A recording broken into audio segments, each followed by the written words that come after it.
Royal Caribbean just dropped the ball, and we'll bring you more details coming up on Talking Cruise.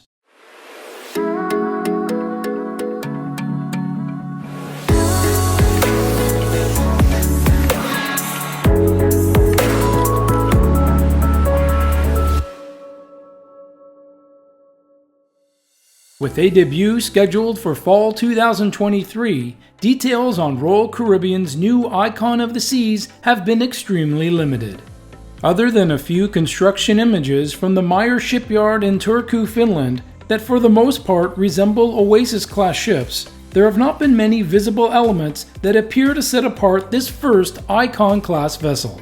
That changed with the latest video from Royal Caribbean of a massive spherical object teased by the cruise line as one of the revolutionary, state-of-the-art elements coming to Icon of the Seas. But what is it? Absolute confirmation of the intended purpose of this sphere is likely still a ways off, but it does look very similar to a land-based attraction in Philadelphia at the Comcast Technology Center.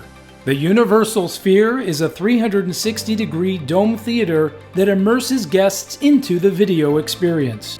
This is the type of incredible innovation that we've seen from Royal Caribbean before, and regardless of the function of the sphere onboard Icon of the Seas, we can expect to be amazed by it and what else is to come.